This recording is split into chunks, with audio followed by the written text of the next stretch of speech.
ఇంకెవరన్నా ఉంటే డౌట్లు ఉంటే మీరు రండి నాకు చెప్పడానికి. చెప్పు, ఇట్రా, నువ్వు రా, ఎగిరి పడుతున్నారమ్మా. ఇంకెవరన్నా ఉంటే మాట్లాడండి. గ్రామ సభలో మీకు కావాల్సిన పనులు చెప్పండి, లేకుంటే మీ ఆలోచనలు చెప్పండి, గ్రామాన్ని ఎట్లా బాగు చేస్తాం చెప్పండి. మేధావులు ఎక్కడో ఉండరు, మనలోనే ఉన్నారు మేధావులు. కానీ ఆ మేధో శక్తిని ఉపయోగించుకోవడం మనందరి బాధ్యత. ఆ తమ్ముడికి రా, తమ్ముడు.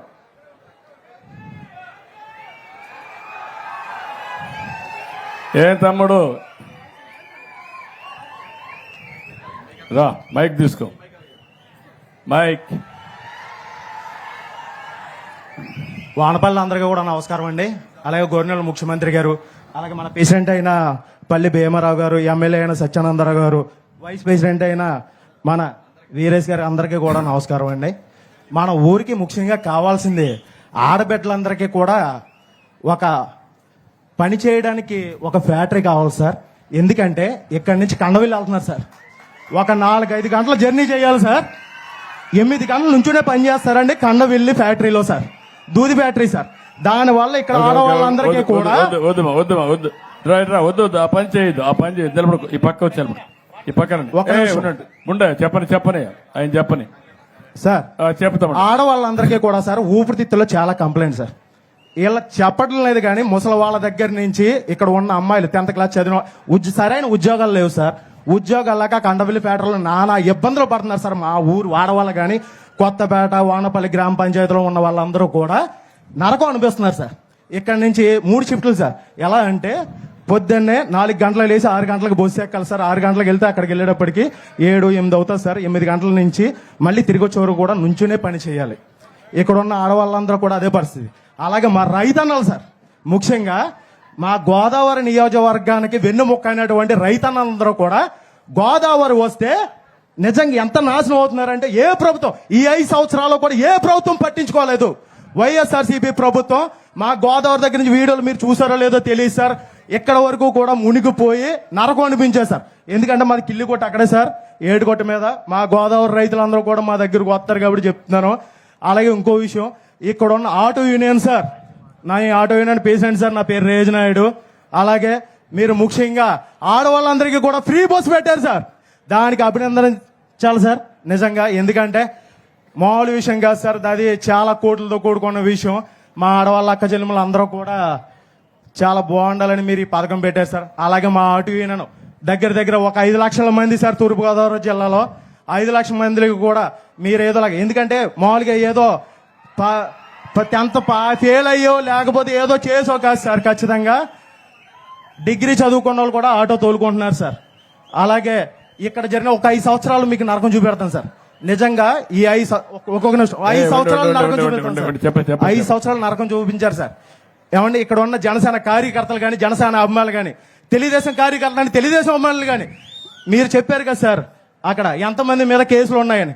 ఇక్కడ ఉన్న వాళ్ళ దగ్గర యువత, కోప యువత కానీ, బీసీ యువత కానీ, ఎస్సీ యువత కానీ, మొత్తం యువత అందరి మీద కూడా చాలా మంది కేసులు ఉన్నాయి సార్. అది గవర్నర్ సత్యానందరావు గారికి కానీ, అలాగే వీరేష్ గారికి కానీ అందరికీ తెలుసు సార్. అలాగే ఆ కేసుల దగ్గర నుంచి కూడా మీరు మా వాళ్ళందరినీ కూడా వినిపించాలని కోరుకుంటున్నాను. ఇప్పుడు నేను అడిగిందని చెప్పను.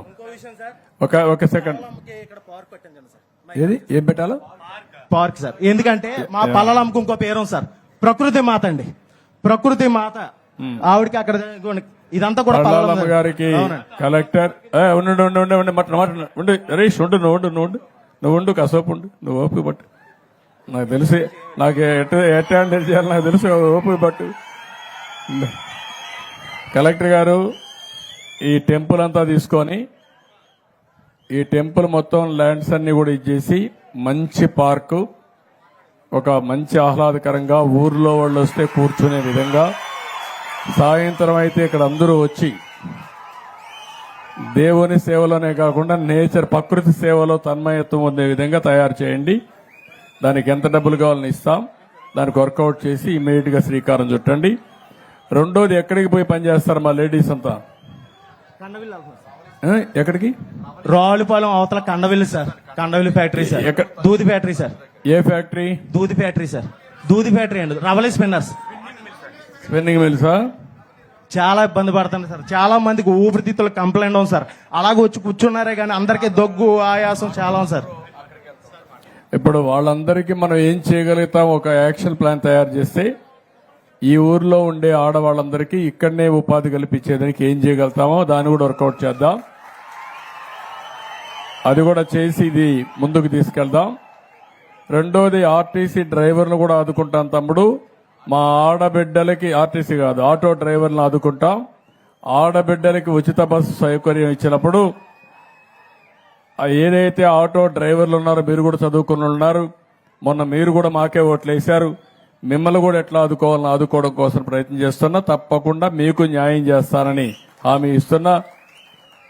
ఒక ఆటో ఏం చదువుకున్నావు? ఏం చదువుకున్నావు? నాది ఇంటర్ అయింది సార్. ఆటో సార్ నాది auto union leader sir. Auto union leader.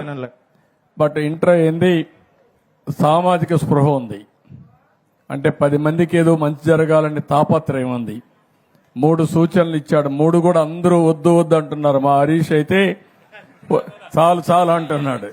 చాలు చాలు కాదయా, నీకు ఓపిక ఉండాలా, హ్యూమన్ యాంగిల్ ఉండాలా, మీరందరూ లీడర్లు మారాలా, మారి ప్రజలతో మమేకం కావాలి.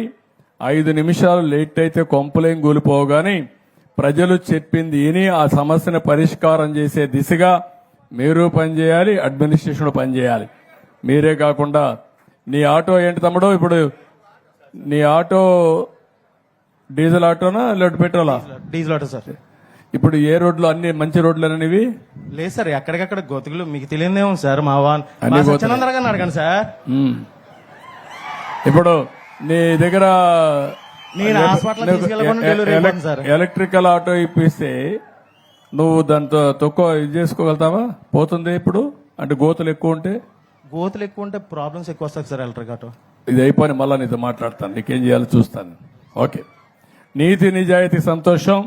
నేను ఆటో ఇస్తానంటే ఆటోమేటిక్ యాక్సెప్ట్ చేసేవాడు, కానీ లేదు సార్ గోతులు ఎక్కువ ఉంటాయి, ఆటో ఎలక్ట్రికల్ ఆటోకి సమస్యలు వస్తాయి, వద్దులేసారని చెప్పే పరిస్థితి వచ్చాడంటే శబాష్, ఐ రియలీ అప్రిషియేట్ హిమ్. గట్టిగా చప్పట్లు కొట్టి అభినందించండి.